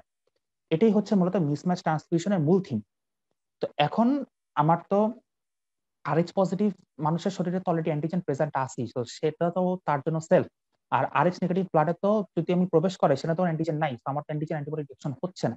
কিন্তু আরএইচ নেগেটিভ মানুষের শরীরে তো আরবিসি তে কোনো অ্যান্টিজেন নাই, তো তার শরীরে যখন অ্যান্টিজেন ওয়ালা ব্লাড মানে আরএইচ পজিটিভ ব্লাড দেওয়া হচ্ছে, সে তো এটাকে তো ইমিউন রিঅ্যাকশন তৈরি করে ফেলবে। সো আমার আরএইচ ইনকম্পাটিবিলিটি বলার সময় খেয়াল রাখতে হবে যে আরএইচ নেগেটিভ মানুষের শরীরে যদি আরএইচ পজিটিভ ব্লাড দেওয়া হয়, নাম্বার 1। আর নাম্বার 2 হচ্ছে আরএইচ নেগেটিভ মায়ের দেহে যদি আরএইচ পজিটিভ বেবি জন্ম নেয়, সেই ক্ষেত্রে একটা ইনকম্প্যাটিবিলিটি ক্রিয়েট হবে। সেই ইনকম্প্যাটিবিলিটিকে বলা হয় হচ্ছে আরএইচ ইনকম্প্যাটিবিলিটি। এখন কি হতে পারে হ্যাজার্ড কি, মানে যদি ধরো একটা হইল এই ধরনের ইনকম্প্যাটিবিলিটি, কি হবে? হিমোলাইটিক ট্রান্সফিউশন রিঅ্যাকশন হবে। সেটা হচ্ছে আমি যেটা বললাম অ্যান্টিজেন অ্যান্টিবডি রিঅ্যাকশন। তো আরবিসি তে যেহেতু অ্যান্টিজেনটা আছে, আমাদের যে প্রতিরক্ষা সিস্টেম আছে, ইমিউন সিস্টেম আমাদের বডিতে, তো তার অ্যান্টিবডি গুলা হচ্ছে আমাদের আরবিসি কে অ্যাটাক করবে, আরবিসি কে ফরেন বডি হিসেবে কাউন্ট করে, আরবিসি কে অ্যাটাক করে হিমোলাইসিস তৈরি করবে। তো হিমোলাইসিস তৈরি হলে আমাদের বডিতে আলটিমেটলি কি হবে? আরবিসি যেহেতু ব্রেকডাউন হয়, হিমোলাইটিক জন্ডিস হবে, এবং আলটিমেটলি আমরা পড়বো সামনে ট্রান্সমিশনের হ্যাজার্ড গুলো কি হয়, লিভার ড্যামেজ হবে, জন্ডিস হবে, হিমোলাইটিক জন্ডিস হবে। তো এই জিনিসগুলো ঘটবে আলটিমেটলি। আর এটা হচ্ছে ট্রান্সমিশনাল হ্যাজার্ড। আর হচ্ছে যেটা তোমার বেবি বর্ন হ্যাজার্ড, যেটা মানে মায়ের দেহে যে হয় আরএইচ নেগেটিভ মামের দেহে যদি আরএইচ শরীরে যদি আরএইচ পজিটিভ বেবি বর্ন হয়, সেক্ষেত্রে দুইটা ক্লিনিক্যাল কন্ডিশন আছে। একটা হচ্ছে হাইড্রপস ফিটালিস, আর একটা হচ্ছে এরিথ্রোব্লাস্টোসিস ফিটালিস। এরিথ্রোব্লাস্টোসিস ফিটালিস আর হচ্ছে হাইড্রপস ফিটালিস। হাইড্রপস ফিটালিসটা হচ্ছে কিছু না, যে সেভিয়ার হিমোলাইসিস হয় বাচ্চার শরীরে, এবং বাচ্চাটা আমার মায়ের ওম্বেই মারা যায়, এটাকে বলা হয় হাইড্রপস ফিটালিস। আর এরিথ্রোব্লাস্টোসিস ফিটালিসটা হচ্ছে আমার বাচ্চা মারা যাবে না, কিন্তু সেভিয়ার জন্ডিস নিয়ে এবং সেভিয়ার অ্যানিমিয়া নিয়ে সে বর্ন করবে, এবং তার সিভিয়ার কিছু ক্লিনিক্যাল কন্ডিশন দেখা যাবে জন্মের পর, যে কন্ডিশনটাকে আমরা একত্রে বলি এরিথ্রোব্লাস্টোসিস ফিটালিস। এখন প্রশ্ন হচ্ছে এরিথ্রোব্লাস্টোসিস ফিটালিস বলেন আর হাইড্রোস ফিটালিস বলেন, এই প্রসিডিউরটা কেমনে অকার হয়, কিভাবে এই জিনিসটা হয়? একটা তো মানে ভালো বুঝলাম যে আরএইচ নেগেটিভ এর শরীরে তুমি আরএইচ পজিটিভ ব্লাড দিলা, ওটা সুন্দর আরবিসি অ্যান্টিজেন অ্যান্টিবডি রিঅ্যাকশন করে নাই। এখন একটা বাচ্চা যখন একটা মায়ের শরীরে জন্ম নিচ্ছে, তখন তো রক্তের তো কোনো মানে ইনজেকশনের কোনো প্রশ্ন আসতেছে না, তাহলে এখানে কেমনে কি হইলো? আর প্রশ্নটা হচ্ছে মায়ের কিছু হইলো না, প্রবলেমটা বাচ্চার কেন হইলো, তাই না? মানে একটা হইলো যে একটা শরীরে ব্লাড দিছি, সমস্যা তার হইছে। এখন আরএইচ নেগেটিভ মায়ের শরীরে আরএইচ পজিটিভ বেবি জন্মাচ্ছে, প্রবলেম হচ্ছে বেবির, মায়ের কিছু হচ্ছে না। কি কেন কেন? দেখো, এটা এখন আমি একটু বলার চেষ্টা করব যে কিভাবে হয়। Rh incompatibility in case of mother হওয়ার একমাত্র শর্ত হচ্ছে মামকে আরএইচ নেগেটিভ, সেটা যে কোনো negative, A negative, B negative, O negative, AB negative, যে কোনো আরএইচ নেগেটিভ হতে হবে, এবং সেটা হতে হবে মামকে। সেকেন্ড শর্ত হচ্ছে বাবাকে যে কোনো আরএইচ পজিটিভ হতে হবে। দ্যাট মিনস বাবা পজিটিভ আর মা যদি নেগেটিভ হয়, একমাত্র সেক্ষেত্রেই এই ঘটনাটা ঘটবে, এই ইনকম্প্যাটিবিলিটি যে হাইড্রপস ফিটালিস বা এরিথ্রোব্লাস্টোসিস ফিটালিসটা কি ক্রিয়েট হবে। কিভাবে? দেখো, একটা আরএইচ পজিটিভ হাজবেন্ড একটা আরএইচ নেগেটিভ মামকে বিয়ে করলো, তাদের সাপোজ মা হচ্ছে কনসিভ করলো, প্রেগনেন্ট হলো, কনসিভ করলো। এখন যেই আচ্ছা যে আমার ফিটাসটা ক্রিয়েট হচ্ছে আমার মায়ের দেহে, মানে আরএইচ নেগেটিভ মায়ের দেহে, সেই ফিটাসের ব্লাড গ্রুপটা কি হবে? Blood group ABO blood group কি হবে সেটা আমরা জানি না, তবে আরএইচ পজিটিভ যদি ফাদার হয়, আরএইচ নেগেটিভ যদি মা হয়, অবশ্যই বাচ্চার ব্লাড গ্রুপ RH পজিটিভ হবে। কেন? আর আমরা তো হচ্ছে যে ইন্টারে আমাদের একটা জেনেটিক্স একটা চ্যাপ্টার ছিল, হ্যাঁ, জিনতত্ত্ব বিবর্তন। আর তোমরা যারা ফার্স্ট প্রফ এক্সাম নিয়ে ওরা তো জানোই বায়োকেমিস্ট্রিতে ফিফথ কার্ডটাই হচ্ছে জেনেটিক্স। আর যারা এখন ফার্স্ট ইয়ারে আসো তোমাদের এখনো ফিফথ কার্ডে আসা নেই আমি যতদূর শুনছি। হ্যাঁ, তো এমবিবিএস এবং বিডিএস তোমরা দেখবে যে তোমাদের বায়োকেমিস্ট্রি ফিফথ কার্ডে জেনেটিক্স আছে। তো জেনেটিক্সে আমরা একটা জানি যে ডমিন্যান্ট এবং রিসেসিভ দুই ধরনের জিন থাকে, প্রকট জিন এবং প্রচ্ছন্ন জিন। ডমিন্যান্ট জিন এবং হচ্ছে রিসেসিভ জিন। তো RH অ্যান্টিবডিটা যেহেতু আমরা বলতেছি মানে ব্লাড গ্রুপিং যে অ্যান্টিজেন গুলা, RH অ্যান্টিজেন বলো, এবি অ্যান্টিজেন বলো, এগুলো তো ইনহেরেন্ট মানে জেনেটিক্যাল ওয়েতে প্রজন্ম থেকে প্রজন্মে আসতেছে, জেনারেশন থেকে জেনারেশনে। এটা অবশ্যই কি একটা জেনেটিক অ্যান্টিজেন, ঠিক আছে, জেনেটিক ফ্যাক্টর দ্বারা কন্ট্রোল হয়। তো RH পজিটিভটা RH নেগেটিভের উপর জেনেটিক্যালি ডমিনেন্ট। RH পজিটিভের জিনটা হচ্ছে ডমিনেন্ট জিন, আর RH নেগেটিভটা হচ্ছে রিসেসিভ জিন, প্রচ্ছন্ন জিন। ঠিক আছে, সো একজন RH পজিটিভের সাথে, এটা আমরা তো ইন্টারে যে আমরা ছকে পড়ছি, পানেট স্কোয়ার দিয়ে পড়ছি যে প্রকট এবং প্রচ্ছন্নের আমার যদি ফিউশন হয় তাহলে অলওয়েজ কি যে গ্যামেটটা যে ফিটাসটা তৈরি হবে সেটা হচ্ছে প্রকট জিনের হবে, ডমিনেন্ট জিনের হবে। তো RH পজিটিভ আর RH নেগেটিভের বিয়ে হলে, বিবাহ হলে সন্তান অবশ্যই RH পজিটিভ হবে। ঠিক আছে, তাহলে আমরা বুঝতে পারলাম যে RH ফাদার পজিটিভ ফাদার এবং RH নেগেটিভ মাদার হলে ফিটাস হচ্ছে RH পজিটিভ হবে। তো ফার্স্ট টাইম সে যখন কনসিভ করলো তার ফিটাসটা হচ্ছে RH পজিটিভ, সেটা হইলো বড় হইলো, ফিটাস থেকে আমার আস্তে আস্তে বেবি হলো, বেবিটা হচ্ছে বর্ন হবে। এখন বেবিটা হচ্ছে বর্ন হবে। এখন বর্ন হওয়ার সময়, বাচ্চা জন্ম নেওয়ার সময়, বার্থের সময় হচ্ছে আমাদের কি হয়, এই বেবির সাথে আমাদের মায়ের হচ্ছে ব্লাডের আদান প্রদান হয়। ট্রান্সমিশনটা ঠিক এই জায়গায় এসে ঘটে যে যখনই আমার হচ্ছে যে যেটাকে আমরা বলি হচ্ছে যে অ্যামনিওটিক ফ্লুইড, অ্যামনিওটিক মেমব্রেনের রাপচার হলো, হ্যাঁ, বাচ্চার বের হয়ে আসতে থাকলো আস্তে আস্তে, তারপর হচ্ছে আমার ইউটেরাস কন্ট্রাকশন করলো, এখানে একটা যে ম্যাটারনাল ব্লিডিং হয়, এই ম্যাটারনাল ব্লিডিংটার সময় হচ্ছে আমার এই তারপরে হচ্ছে আমাদের যে আম্বিলিকাল কর্ড, এটাকে যখন কাটা হয় এখানে তো ব্লাড ভেসেল থাকে। তো এই জায়গাগুলোতে হচ্ছে আমার মায়ের সাথে তখন যে বেবিটা বর্ন হচ্ছে তার একটা ব্লাডের আদান প্রদান হয়। বলতে পারো যে ফিটাসের ব্লাডটা মায়ের শরীরে ঢুকে পড়ে। এখন মায়ের শরীরে আছে হচ্ছে কি RH নেগেটিভ। তো তুমি দিচ্ছ হচ্ছে মানে বাচ্চার শরীর থেকে ব্লাড যাচ্ছে RH পজিটিভ। তখন তুমি তো লাফ দিয়ে উঠবা যে ভাই এটা তো এখন তো মা এখনই মরে যাবে, তুমি তো মারা মারেই ফেলছো, যে RH পজিটিভ ব্লাড, ঠিক আছে, এর তো শেষ না। শেষ না, কারণ হচ্ছে পরিমাণটা খুব কম, পরিমাণটা খুবই কম। পরিমাণটা কিরকম কম, আমরা টিকা নেই না, ভ্যাকসিন নেই। তো ভ্যাকসিনটা অ্যাকচুয়ালি কি, ম্যাক্সিমাম ক্ষেত্রে ভ্যাকসিনটা হচ্ছে লাইভ অ্যাটেনিউটেড, মানে হচ্ছে একটা জীবাণুটা ধরে মেরে আহত করে ওই জীবাণুটা সামান্য পরিমাণ শরীরের মধ্যে ঢুকাই দিছে। তো আমাদের ইমিউন সিস্টেম ওটাকে চিনে রোগ তৈরি করে নাই, ওটার এগেইনস্ট একটা অ্যান্টিবডি ক্রিয়েট করে রাখছে যাতে পরবর্তীতে রোগটা না হয়। তো এই ক্ষেত্রে ঠিক তাই হয় যে আমাদের ফিটাস থেকে মানে বা বেবি থেকে যে সামান্য পরিমাণ একটু RH পজিটিভ ব্লাড আমার মায়ের শরীরে ঢুকলো, আমার মায়ের মানে RH নেগেটিভ মায়ের শরীরের ইমিউন সিস্টেম সেটাকে ডিটেক্ট করে অ্যান্টিজেন মানে ফরেন বডি হিসেবে কাউন্ট করে তার এগেইনস্ট একটা অ্যান্টিবডি প্রডিউস করে, যে অ্যান্টিবডির নাম হচ্ছে RH অ্যান্টিবডি। RH antibody. তো তাহলে মায়ের শরীরে এই যে RH পজিটিভ বেবি থেকে ব্লাড ঢুকলো, ব্লাড ঢোকার ফলে মায়ের শরীর সেটাকে ডিটেক্ট করে একটা অ্যান্টিবডি ক্রিয়েট করলো। এই RH অ্যান্টিবডি ক্রিয়েট হওয়ার প্রক্রিয়াটাকে আমরা একটা টার্মে ব্যাখ্যা করি, সেটাকে বলা হয় সেন্সিটাইজেশন। হুট করে যদি বলে ডিফাইন সেন্সিটাইজেশন, এটা কিন্তু আসতে পারে। তাহলে সেন্সিটাইজেশনটা কি সেটা কিন্তু আমরা বুঝলাম যে এটাকে বলে এই যে মায়ের শরীরে RH অ্যান্টিবডি তৈরি হওয়ার প্রক্রিয়াটাই হচ্ছে কি সেন্সিটাইজেশন। তাহলে আমরা বলি যে মা কি প্রথম বাচ্চা জন্ম দেওয়ার পর মা সেন্সিটাইজড হয়ে যায়। দেখো প্রথম বাচ্চা সুস্থভাবে জন্ম নিছে, প্রথম বাচ্চা কিন্তু কিচ্ছু হয়নি। তাহলে আমরা মধ্যে একটা কথা বললাম যে RH পজিটিভ ফাদার এবং RH নেগেটিভ মাদার হলে তাদের প্রথম সন্তানের কিচ্ছু হবে না, কিন্তু মা হচ্ছে সেন্সিটাইজড হয়ে যাবে। মাদার যদি সেন্সিটাইজড হয়ে যায়, এখন ওই মা যদি সেকেন্ড টাইম কনসিভ করে কি হবে? ওই মাদার যদি সেকেন্ড টাইম কনসিভ করে, মায়ের শরীরে RH অ্যান্টিবডি কিন্তু বসে আছে। এখন যখন ফিটাস গ্রো করবে, সেকেন্ড ফিটাসটা গ্রো করতেছে, তখন কি ম্যাটারনাল সার্কুলেশন আর ফিটাল সার্কুলেশন তো কানেক্টেড, তাহলে ম্যাটারনাল সার্কুলেশন থেকে আরএইচ অ্যান্টিবডি কি ফিটাল সার্কুলেশন চলে আসবে।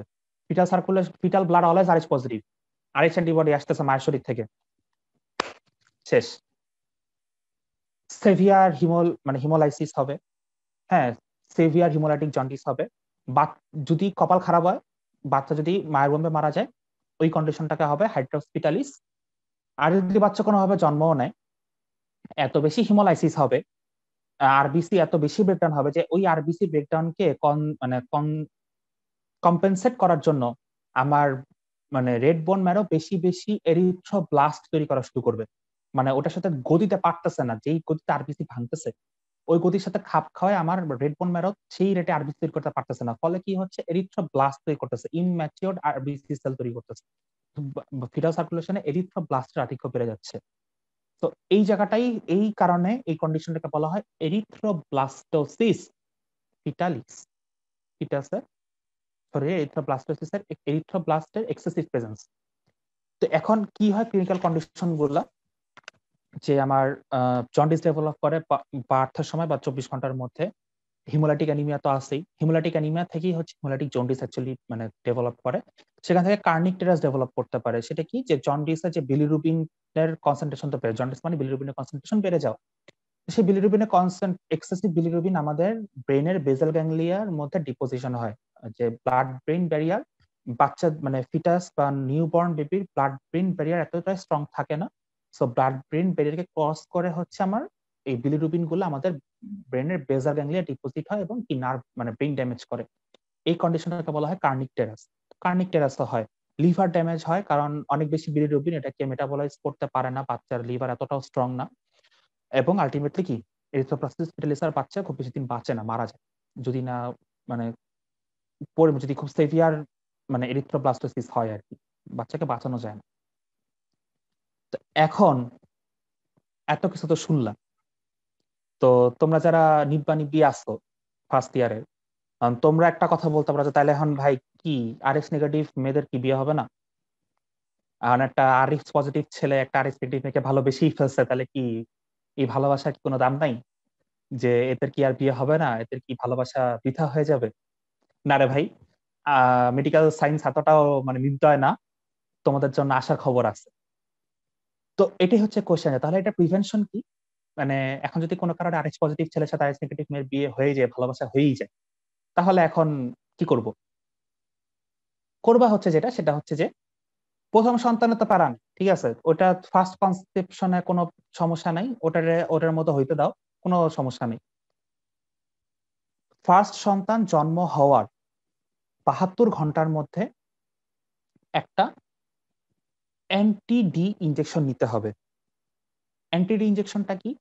মাদারের বডি তো তখন সেন্সিটাইজড হয়ে যায়, তাই না, যে আরএইচ অ্যান্টিবডি ক্রিয়েট করে। তো আরএইচ অ্যান্টিবডিকে আবার রিভার্স করার জন্য একটা অ্যান্টিবডি আছে, সেটাকে বলা হয় anti Rh antibody. Anti Rh antibody, যেটা শর্ট নাম হচ্ছে অ্যান্টি-ডি। অ্যান্টি-ডি ইনজেকশন এটা হচ্ছে প্রথম সন্তান জন্মের 72 ঘন্টার মধ্যে নিতে হয়। তাহলে মনে করো যে ওই যে আরএইচ অ্যান্টিবডিটা ক্রিয়েট হয়েছে ওটা নষ্ট হয়ে যায়, তাহলে মায়ের বডি সেন্সিটাইজ থাকে না, আগের ফর্মে ফিরে আসে। তো মা সুবিধা মতো সময় সে হচ্ছে যে এই হচ্ছে কি সেকেন্ড কনসেপশন, থার্ড কনসেপশন ইচ্ছা মতো সে কনসেপ্ট করতে পারবে। তো প্রত্যেকবার কনসিভের পর, প্রত্যেক কনসেপ্টের 72 ঘন্টা পর, 72 ঘন্টার মধ্যে তাকে এই অ্যান্টি-ডি ইনজেকশনটা কি দিতে হবে। আর হচ্ছে যতটা সম্ভব ফিটো ম্যাটারনাল ব্লিডিংটা বন্ধ করতে হবে প্লাসেন্টা রিমুভ করার সময়। হ্যাঁ, umbilical cord, that means placenta remove করার সময় হচ্ছে এই ফিটা ম্যাটারনাল সাপ্রেশন যাতে খুব বেশি না হয়, কারণ দেখা যায় যে তোমার যদি খুব বেশি হয়ে যায় এই ফিটো ম্যাটারনাল ব্লিডিং, ফিটাসের ব্লাড অনেক বেশি ব্লাড হচ্ছে মায়ের শরীরে চলে আসতো, সেক্ষেত্রে কিন্তু আমার সার্কুলেটরি মিসম্যাচ ট্রান্সমিশন হয়ে যাবে, মায়ের শরীরই কিন্তু তখন ঝুঁকির মধ্যে পড়ে যাবে। হ্যাঁ, তার শরীরে একটা ট্রান্সমিশন হ্যাজার্ড হতে পারে। আর সেকেন্ড কথা হচ্ছে এত বেশি অ্যান্টিবডি তৈরি হবে যেটা অ্যান্টি-ডি ইনজেকশন দিয়ে কাভার করা সম্ভব না। তো দ্যাট ইজ আ প্রবলেম। সেক্ষেত্রে এই জন্য আমার ফিটো ম্যাটারনাল সার্কুলেশনটা বন্ধ করার জন্য এটা ডাক্তারদের জন্য এটা সতর্কতা যে এটা যতটা কম রাখা যায় আর কি। তো হতাশ হওয়ার কারণ নাই, আরএইচ পজিটিভ আরএইচ নেগেটিভ ভালোবাসা জিন্দাবাদ, ঠিক আছে। তো এই হচ্ছে মোটামুটি ভাবে ব্লাড গ্রুপিং থেকে আমার কোশ্চেন গুলো। এখন এই যে যেটা বলতেছিলাম একটু আগে, যে তোমার যদি সাপোজ কোনো নেগেটিভ ব্লাডের মানুষ যদি প্রফে বসো এবং টিচার যদি ব্লাড গ্রুপের কোশ্চেন শুরু করে, তো তোমাকে কোশ্চেন গুলো কি করবে যে তুমি এই যে সাপোজ বললো যে আমি হচ্ছে স্যার বি নেগেটিভ বা ম্যাডাম আমি বি নেগেটিভ, তখন তোমাকে জিজ্ঞেস করো তুমি তো তাহলে আরিস নেগেটিভ, তো তোমার কি এটা নিয়ে তোমার জীবনে কি কোনো অসুবিধা সমস্যা আছে বা হতে পারে বলে তোমার মনে হয়? তুমি যদি ছেলে হও তাহলে তো তোমার তো একটা প্যারা, সেটা হচ্ছে তোমার ট্রান্সফিউশনাল হ্যাজার্ড, ঠিক আছে, তুমি আরিস পজিটিভে কোনো ব্লাড নিতে পারবা না। আর যারা মেয়েরা তারা একটু সাবধানে অ্যান্সার দিও, কারণ তোমাদের কিন্তু দুইটা উত্তর, একটা হচ্ছে ট্রান্সফিউশনাল হ্যাজার্ড মানে ট্রান্সফিউশনাল ইনকম্প্যাটিবিলিটি, আর একটা হচ্ছে কি এই যে বার্থ রিলেটেড ইনকম্প্যাটিবিলিটি, তোমাদের কিন্তু দুইটা অ্যান্সার করতে হবে। আর যদি ছেলেদেরকে যদি আরএস ইনকম্প্যাটিবিলিটি তোমার এরিথ্রোপ্লাস্টোসিস জিজ্ঞেস করে বসে তাহলে তার কোনো কথাই নেই। আর এমনিতে এরিথ্রোপ্লাস্টোসিস পিটালিস অ্যাজ আ শর্ট নোট রিটেনের জন্য হট করছিলাম যে আমরা যারা যখন ব্লাড দিই, কোনো জায়গায় ব্লাড দিতে যেতে হয়, সেক্ষেত্রে আমাদের ফার্স্ট হচ্ছে হসপিটালে আমাদের ব্লাডের একটা স্যাম্পল নেই সেটাকে, এবং যার শরীরে ব্লাড দেওয়া হবে তার ব্লাডের একটা স্যাম্পল নেই, স্যাম্পলটা নিয়ে হচ্ছে তাদের দুইটা স্যাম্পলের ব্লাড গ্রুপিং করে দেখে যে একজনের ব্লাড আরেকজনকে দেওয়া যাবে কিনা। হ্যাঁ, এ পজিটিভের জন্য এ পজিটিভ ডোনারই নেওয়া হয়, তো ওই টাইপিংটা করে দেখে যে তারপরও কোনো মানে অনেক সময় দেখা যায় মাইনর ব্লাড গ্রুপিং গুলোর কারণে ইনকম্পেটিবিলিটি হয়ে যাচ্ছে। তো সেটা একটু মানে একটা ব্লাডের সাথে একটা ব্লাড মিক্স আপ করে দেখা যে এটা একজন আরেকজনের জন্য কম্পেটিবল কিনা, এটা কি বলা হয় যে আমার ব্লাড টাইপিং বা ব্লাড গ্রুপিং। ঠিক আছে, তো এটাই আমরা কনসেপ্টটা বুঝলাম। এখন আর যেটুকু আমি বলবো সেটা হচ্ছে ব্লাড ট্রান্সফিউশন নিয়ে আমি একটু কথা বলবো। ব্লাড ট্রান্সফিউশন যেটা সেটা তো আমরা জানি এখন খুবই জনপ্রিয় একটা ধারণা ব্লাড ট্রান্সফিউশন, যে এটা হচ্ছে একজনের শরীর থেকে অন্যজনের শরীরে ব্লাড ট্রান্সফার করা সিম্পলি। বাট ব্লাড ট্রান্সফার শুধুমাত্র ব্লাড ট্রান্সফার করাকে ব্লাড ট্রান্সফিউশন বলে না। আমরা জানি এখন উন্নত দেশগুলোতে ম্যাক্সিমামই মানে ইন্সপায়ার করে যে না আপনার টোটাল ব্লাডটা মানে হোল ব্লাড দেওয়ার দরকার নেই, আপনি বরঞ্চ যেই একটা মানুষের যেটা দরকার, হ্যাঁ দেখা যায় কোনো মানুষের হচ্ছে যে অ্যানিমিয়া তার আরবিসি দরকার বা প্লাজমা দরকার, কোনো মানুষের শরীরে মানে হিউজ অ্যামাউন্টের মাইক্রোবায়াল ইনফেকশন হয়েছে তার হচ্ছে ডাব্লিউবিসি দরকার, ঠিক আছে, আবার এখন হচ্ছে যে কোভিড এর জন্য প্লাজমা দরকার। তো এগুলো হচ্ছে ব্লাড প্রোডাক্ট। তো আমরা বলি যে transfer of whole blood or any blood product from one person to another through intravenous route, এটাই হচ্ছে কি আমার ব্লাড ট্রান্সফিউশনের সংজ্ঞা। ঠিক আছে, তো এখন ব্লাড ট্রান্সফিউশন করতে গেলে আমরা যে ব্লাড টাইপিংটা করি, ব্লাড টাইপিংটা করার সময় আমরা এই যে টাইপিংটা করার সময় আমরা যে একজন আরেকজনের একটা ব্লাডের সাথে একটা ব্লাড ম্যাচ করবে কিনা, মিক্স আপ করবে কিনা, সেটার জন্য যে পরীক্ষাটা করি সেটা একটা নাম আছে, সেইটার নাম হচ্ছে ক্রস ম্যাচিং। আর ডিফাইন যদি বলে যে ডিফাইন ক্রস ম্যাচিং, তাহলে আমাদের সংজ্ঞাটা খুব সিম্পল যে it is the testing for compatibility of donors blood with the রিসিপিয়েন্টস blood. ঠিক আছে, এটাই হচ্ছে যেখানে আমার ডোনারের আরবিসির সাথে রিসিপিয়েন্টের সিরাম মিক্স আপ করা হয়, মিক্স আপ করে দেখা হয় যে কোনো হেমাগ্লুটিনেশন হচ্ছে কিনা, কোনো ব্লাড ক্লাম্পিং হচ্ছে কিনা। ঠিক আছে, যে ব্যাপারটা কি আসলে যে আমার ডোনার তো ব্লাড দিচ্ছে এবং রিসিপিয়েন্ট ব্লাড নিচ্ছে, এখন ডোনারের ব্লাডে হচ্ছে আরবিসিতে অ্যান্টিজেন থাকবে, তো এখন ওই অ্যান্টিজেনটা যদি আমার রিসিপিয়েন্টের ব্লাডে কোনো অ্যান্টিজেন অ্যান্টিবডি রিয়াকশন করে ফেলে তাহলে তো সমস্যা, যে একটা হচ্ছে যে কি বলবো ইমিউন রিয়াকশন হয় একটা ব্যারাসারা অবস্থা। তো এই জন্য আমার কোশ্চেন থাকে এখানে একটা ডিফাইন ক্রস ম্যাচিং, আরেকটা যে দুটা জনপ্রিয় কোশ্চেন থাকে সেটা হচ্ছে যে কেন ডোনারের আরবিসি না হয়, কেন রিসিপিয়েন্টের সিরাম না হয়, বা রিসিপিয়েন্টের হ্যাঁ সিরাম না হয় কেন। তো এটার উত্তরটা খুব সহজ, সেটা হচ্ছে দেখো ডোনারের ব্লাডে হচ্ছে আরবিসি অ্যান্টিজেনটা ম্যাটার, ঠিক আছে, ওই অ্যান্টিজেনটা যদি ঝামেলা করে তাহলে সমস্যা আছে, কারণ রিসিপিয়েন্টের আরবিসি তে অ্যান্টিজেন তো রিসিপিয়েন্টের শরীরে থাকবে, ওটা নিয়ে তো আর সে তো অ্যান্টিজেন অ্যান্টিবডি রিয়াকশন করবে না, সে রিয়াকশনটা করতে চেষ্টা করবে কি আমার ডোনারের আরবিসি অ্যান্টিজেনটার সাথে, তো সেই জন্য আমরা ডোনারের আরবিসিটাকে হচ্ছে প্রেফার করি। আর রিসিপিয়েন্টের সিরাম কেন, কারণ রিসিপিয়েন্টের সিরাম বলো বা প্লাজমা বলো সেখানে হচ্ছে কি অ্যান্টিবডিটা থাকে, সেখানে হচ্ছে অ্যান্টিবডিটা থাকে, তো ওইখানকার অ্যান্টিবডিটা আমার দরকার সিরামের, আর ডোনারের আরবিসি থেকে আমার অ্যান্টিজেন দরকার। এই জন্য ক্রস ম্যাচিং এর ক্ষেত্রে ডোনারের আরবিসির অ্যান্টিজেন এবং রিসিপিয়েন্টের ব্লাডের সিরামটা আমার ক্রস ম্যাচিং এর জন্য প্রয়োজন। তো বুঝলাম এবং কি করব। এখন আরেকটা কোশ্চেন হতে পারে তাহলে উল্টাটা কেন দরকার নেই, যে আমার ডোনারের কেন সিরামের দরকার নাই আর আরবিসি কেন, সরি, রিসিপিয়েন্টের কেন আরবিসির দরকার নেই। ওই যে একটা কথা তো বললাম যে রিসিপিয়েন্ট আর আরবিসি তো রিসিপিয়েন্টের কাছেই থাকবে, ওর আরবিসিতে যে অ্যান্টিজেনই থাকুক ওটা নিয়ে তো অ্যান্টিজেন অ্যান্টিবডি রিঅ্যাকশন হবে না। আর ডোনারের প্লাজমার কথা বলতেছেন, ডোনারের প্লাজমা, ডোনার ব্লাড দেয় কয়টি?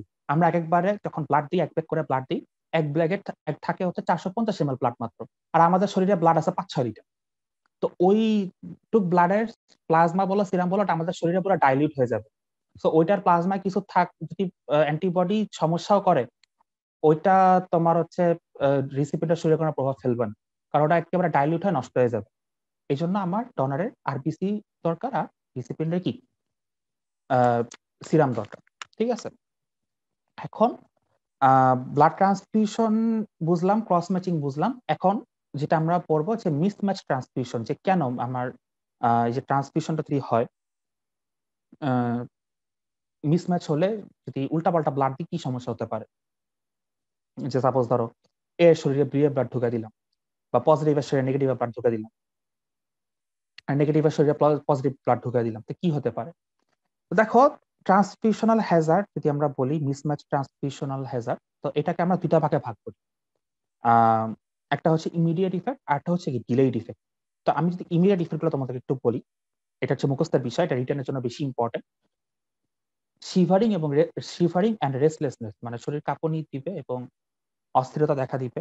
নজিয়া, ভমিটিং, সকল রোগের common symptom Nazia, vomiting. Chest এবং ব্যাক পেইন, বুকে এবং পিঠে ব্যথা। পালস এবং রেসপিরেটরি রেট বেড়ে যাবে, হ্যাঁ, কারণ দেখা যাবে কি যে আমার আরবিসি গুলো নষ্ট হয়ে যাচ্ছে। হ্যাঁ, অক্সিজেন ক্যারি করার মতো মানে মানে মানুষ নাই, আরবিসি নাই। তো এই জন্য হার্ট বেশি বেশি বিট করবে, পালস বেড়ে যাবে। আর রেসপিরেটরি রেটও বেশি বেশি বেড়ে যাবে, কারণ আমাদের বডি সেলগুলোতে অক্সিজেন স্বল্পতার কারণে আলটিমেটলি ইনডাইরেক্টলি আমাদের রেসপিরেটরি রেটও কি বেড়ে যায়। ব্লাড প্রেশার কমে যাবে, কারণ আরবিসি কমে যাচ্ছে। আরবিসি কমে, আরবিসি হচ্ছে ব্লাডের সেলুলার কম্পোনেন্টের মধ্যে প্রিন্সিপাল কম্পোনেন্ট। তো আরবিসি ভেঙে যাওয়ার অর্থ ব্লাড প্রেশার কমে যাবে, আলটিমেটলি শক হবে, সার্কুলেটরি শক। আর ডিলেইড ইফেক্ট গুলা কি? ডিলেইড ইফেক্ট গুলা হচ্ছে মানে পরবর্তী ইনঅ্যাপারেন্ট হিমোলাইসিস, হিমোলাইসিস হবে। তারপর হচ্ছে পোস্ট ট্রান্সফিউশনাল জন্ডিস, মানে হচ্ছে এই যে আমার অ্যান্টিজেন অ্যান্টিবডি রিঅ্যাকশনটা যে হবে, আরবিসি ব্রেকডাউন হয়ে যাবে। আরবিসি ব্রেকডাউন হয়ে গেলে আমার হচ্ছে haemolytic anaemia, ultimately haemolytic jaundice তৈরি হয়। হ্যাঁ, এটাকে বলা হয় পোস্ট ট্রান্সফিউশনাল জন্ডিস। তারপর হচ্ছে আমার ইউরেমিয়া। ইউরেমিয়ার কারণ কি? আমার আরবিসি ব্রেকডাউন হয়ে ওই ব্রেকডাউন প্রোডাক্ট গুলো আমার ইউরিন দিয়ে পাস হবে, তো ইউরিন আমার লাল বর্ণ ধারণ করবে, এটাকে ইউরেসতে ব্লাড যাওয়া, এটাকে বলে ইউরেমিয়া। হ্যাঁ, আলটিমেটলি একটা লিথাল ইফেক্ট হয়, সেটাকে বলা হয় অ্যাকিউট কিডনি শাটডাউন। এটা নিয়ে আমরা শেষে একটু কথা বলবো, অ্যাকিউট রেনাল শাটডাউন বা অ্যাকিউট কিডনি শাটডাউন। তো এই কোশ্চেনটা হচ্ছে আমরা রিটেনের জন্য মুখস্থ করব। আরেকটা কোশ্চেন যেটা হচ্ছে আমার প্রায় শেষ, আমরা একটু পড়তে পারি যে সেফ ব্লাড ট্রান্সফিউশনের ক্রাইটেরিয়া কি। হ্যাঁ, ব্লাড ডোনারের ক্রাইটেরিয়া কি। তো এটা যদি আমি একটু অল্প করে বলি, যে বয়স 18 বছরের কম হওয়া উচিত না, তো আমরা সবাই 18 বছরের বেশি। আর বেশি বয়স্ক মানুষ মানে 65 ইয়ার্স এর উপরে কারোর থেকে ব্লাড অ্যাকচুয়ালি ডোনেট করা ঠিক না। ওয়েট, সে ছেলে হোক মেয়ে হোক, 50 কেজির উপরে থাকতে হবে। হ্যাঁ, এত বেশি আন্ডারওয়েট মানুষের ব্লাড নেওয়া ঝামেলা, ওরে মাইরা ফেললাম, তাহলে হইলো কিছু। আচ্ছা, হেলথের কথা যদি বলি, তার শরীর স্বাস্থ্য ভালো হইতে হবে এবং মাইনর হেলথ প্রবলেম গুলো থেকে দূরে থাকাই ভালো, যেমন ফ্লু, হ্যাঁ, ঠান্ডা, বিশেষ করে এই সময়টা কোভিড এর সময় তো ঠান্ডা, হাঁচি কাশি যদি থাকে দেখা যায়, তাহলে তার ব্লাড দেওয়াটা ঠিক না। তার যদি কোনো মেজর সার্জিক্যাল প্রসিডিউর হয়ে থাকে, বা সে যদি অন্য কোনো মানুষের কাছ থেকে ব্লাড নিয়ে থাকে লাস্ট 1 বছরের মধ্যে, তাহলে সেক্ষেত্রে সে ডোনার হিসেবে বিবেচিত হবে না। তার শরীরে এইটা মানে সে যদি সার্জিক্যাল কোনো প্রসিডিউর করে থাকে, তার শরীরে অপারেশন হয়ে থাকে, বা যদি লাস্ট 1 বছরের মধ্যে কারোর শরীর থেকে ব্লাড নিয়ে থাকে, তাহলে সে ডোনার হিসেবে বিবেচিত হবে না। কোন কোন ডিজিজ থাকলে সে কখনোই ব্লাড ডোনেট করতে পারবে না? তার যদি হিস্ট্রি অফ হার্ট ডিজিজ থাকে, তার যদি ক্যান্সার থাকে, কিডনি ডিজিজ থাকে, এইচআইভি এইডস থাকে, এবং সে যদি নেশা করে, আইভি ড্রাগ নেয়, তো সে কখনোই ডোনার হতে পারবে না। শরীরে কত গ্রাম হিমোগ্লোবিন থাকতে হবে? ছেলেদের জন্য 13.5 গ্রাম পার ডেসিলিটার মিনিমাম, আর মেয়েদের জন্য 12.5 গ্রাম পার ডেসিলিটার মিনিমাম। যাদের শরীরে বেশি বেশি অ্যালার্জি আছে, যাদের শরীরে নিউট্রোফিল কাউন্ট বেশি, তাদের উচিত না ব্লাড ডোনেট করা, কজ এটা তুমি যার শরীরে দিবা তার শরীরে সেম ঝামেলা হতে পারে, তো কেন তুমি দিবা? এটা ভলিউম অফ ডোনেশন আমি আগেই বলছি, একবারে আমরা যে এক ব্যাগ ব্লাড দিই তাতে 450 ml ব্লাড, 450 ml ব্লাড আমরা একবারে দিয়ে থাকি, এবং এটি হচ্ছে সেফ অ্যামাউন্ট। একবারে এর চেয়ে বেশি দেওয়া উচিত না। এবং কয়বার দেওয়া যাবে বছরে? সাধারণত 3 থেকে 4 মাস পর পর ব্লাড দেওয়া যায়। এটাই হচ্ছে আমরা বলি ইউজুয়ালি 2 to 3 টাইমস, 3 টাইমস মানে মিনিমাম 3 টাইমস তো দেওয়াই যায়, ঠিক আছে? 3 টাইমস এর কম দরকার নেই। মেয়েদের ক্ষেত্রে একটু সমস্যা হয়, কারণ মেয়েদের তো ন্যাচারালি অ্যানিমিয়া থাকে, সো তাদের ক্ষেত্রে 2 টাইমস বছরে, ছেলেদের ক্ষেত্রে 3 টাইমস ইজিলি, 4 টাইমস দিতে পারো 4 মাস পর পর। 3 মাস পর পর দিলেও কোনো সমস্যা নেই, যদি তোমার শরীরে ব্লাড টাড ভালো থাকে। একটা অবজেক্টিভের প্রশ্ন বলি, সেটা হচ্ছে যে আমরা যে এই যে ব্লাড ব্যাগের মাধ্যমে ব্লাড কালেক্ট করি, যেটা আমরা যে ব্লাড ডোনেট করি, এটা ব্যাগের মাধ্যমে কালেক্ট করা হয়। তো এই ব্যাগটার মধ্যে তো ব্লাড আলটিমেটলি কি হয়, ক্লট করে না, আমরা অ্যান্টিকোয়াগুলেন্ট দিই। তো এই ব্লাড ব্যাগে ব্লাড কালেক্ট করার সময় কি কি অ্যান্টিকোয়াগুলেন্ট দেওয়া হয়? তো সেটা যদি কোশ্চেন করে, তো আমরা কি বলবো যে 3 ধরনের অ্যান্টিকোয়াগুলেন্ট দেওয়া হয়। একটা হচ্ছে ACD, acid citrate and dextrose, যেটা এসিডি এর ফুল ফর্ম। একটা হচ্ছে সিপিডি, সিপিডি মানে হচ্ছে সাইট্রেট ফসফেট অ্যান্ড ডেক্সট্রোজ। আর একটা হচ্ছে সিপিডি এ, সিপিডি এ মানে হচ্ছে citrate phosphate dextrose and adenine, দুটা মিক্স আপ করে। তো এই 3টার নাম আমরা মুখস্থ করবো অবজেক্টিভের জন্য। এবং আমাদের ব্লাড গ্রুপিং একটা প্র্যাকটিক্যালও আছে, অসপি একটা নিয়ে বলতেছি, অসপি প্র্যাকটিক্যাল। তো সেখানে অনেক সময় কি ভাইবাতে এটা জিজ্ঞাসা করতে পারে, ঠিক আছে? তো এসিডি, সিপিডি আর হচ্ছে সিপিডি এ, এই দুটো আমরা মনে রাখবো, 3টা নাম মনে রাখবো। লাস্ট একটু বলবো একটা রিটার্ন কোশ্চেন নিয়ে, যেটা হচ্ছে অ্যাকিউট রেনাল শাটডাউন, যেটা হচ্ছে আমার মিসম্যাচ ট্রান্সমিশনের একটা লিথাল কনসিকুয়েন্স। তো এটা অ্যাকচুয়ালি কি জিনিস, যে আমার কিডনি কাজ করা বন্ধ করে দেয়, রেনাল শাটডাউন, যদি মিসম্যাচ ট্রান্সফিউশন হয়। তো এই ঘটনাটা 3টা স্টেপে ঘটে, এটা নিয়ে একটু বলবো যে 3টা স্টেপে ঘটে। ফার্স্ট স্টেপটা হচ্ছে রেনাল ভ্যাসোকনস্ট্রিকশন। কেন হয়? যে আমার এই যে মিসম্যাচ ট্রান্সফিউশনের কারণে, যে অ্যান্টিজেন অ্যান্টিবডি রিঅ্যাকশনের কারণে আরবিসি যে ব্রেকডাউন হয়, এখানে যে টক্সিক প্রোডাক্ট গুলো উৎপন্ন হয়, এই টক্সিক প্রোডাক্ট গুলো রিলিজ হওয়ার কারণে এটা হচ্ছে রেনাল ভ্যাসোকনস্ট্রিকশন করে। টক্সিক প্রোডাক্ট গুলো একটা হিউমোরাল এজেন্ট হিসেবে কাজ করে, হ্যাঁ, আমার রেনাল ভ্যাসোকনস্ট্রিকশন করে, রেনাল ভেসেলগুলো কনস্ট্রিক্ট করে দেয়, সংকুচিত করে ফেলে।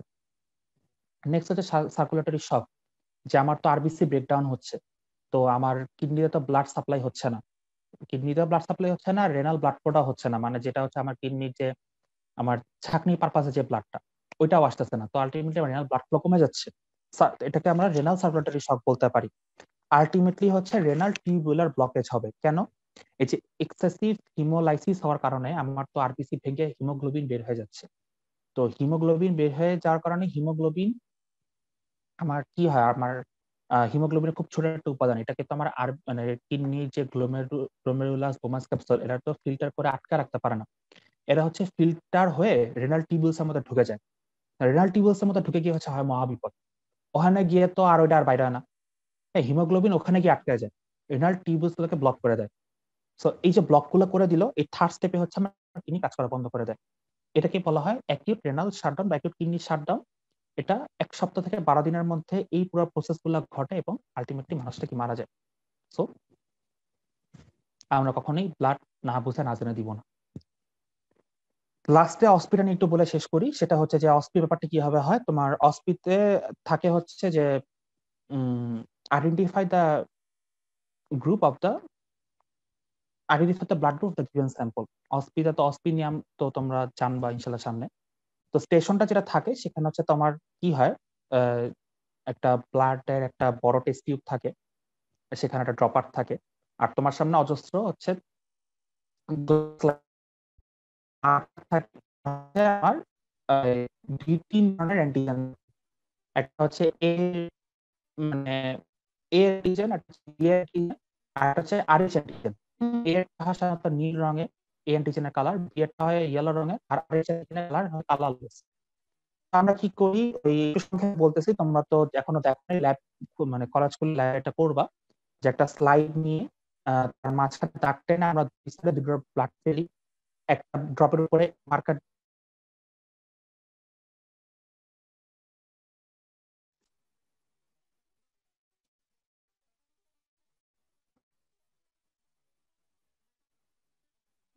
হ্যালো, আচ্ছা, একটার উপরে বি লিখি, তো তারপরে হচ্ছে আমরা এ যেটার উপরে লিখছি সেটার মধ্যে এ অ্যান্টিজেনের এক ড্রপ দেই, বি এর ড্রপের উপরে 1 ড্রপ বি এর অ্যান্টিজেনটা দেই, তারপর 2টা ড্রপের উপরে 1 ড্রপ করে স্যালাইন দিই।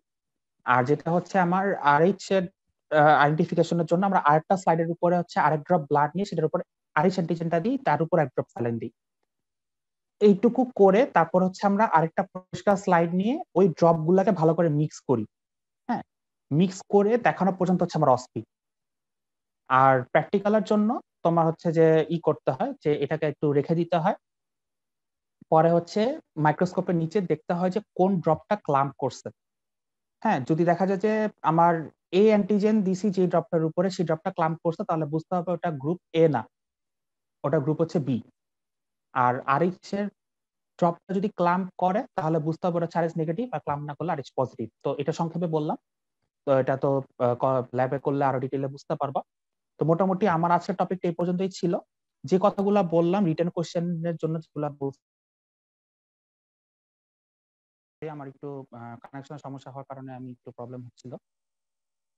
তো যেটা বলতেছিলাম যে টিচাররা চায় না যে এই টপিক থেকে তোমাদের কোনো কোশ্চেন করা হোক আর তোমরা হচ্ছে সেই কোশ্চেনগুলো না পারো। তো এই জিনিস এইগুলোর জন্যই তো মানে তোমাদের সাথে এই টপিকটা নিয়ে আজকে আলোচনা করলাম, যাতে তোমাদের কনসেপ্টটা অনেক ভালো মতো ক্লিয়ার হয়। আশা করি বুঝতে পারছো। তারপর যদি তোমাদের কোনো জিনিস নিয়ে কোনো কোশ্চেন থাকে, যারা এখন জুমে আমার সাথে মানে কানেক্টেড আছো, তোমরা এখানে লাইভ কোশ্চেন করতে পারো। আর যারা ফেসবুক লাইভ থেকে দেখতেছো, তোমরাও ফেসবুক লাইভের কমেন্ট সেকশনে কোশ্চেন করতে পারো। আমাদের এখানে যারা আছেন ওনারা আমাকে পাস করে দিবেন কোশ্চেনটা। আর যারা ইউটিউব ভিডিও দেখতেছো, তোমরা হচ্ছে যে এই ইউটিউব ভিডিওর কমেন্ট সেকশনে এই তোমাদের যে কোনো জিজ্ঞাসা অসুবিধা কোশ্চেন করে বলতে পারো। আমি পার্সোনালি চেষ্টা করব তোমাদের প্রশ্নের উত্তর দেওয়ার জন্য। So I am inviting questions now. Any questions, anyone? যারা কোহোস্ট আছেন আমি ওনাদেরকে একটু রিকোয়েস্ট করতেছি, আপনারা একটু চেক করবেন যে লাইভের কমেন্ট সেকশনে কোনো কোশ্চেন আছে কিনা, জাস্ট মানে থাকলে একটু বলে দিবেন।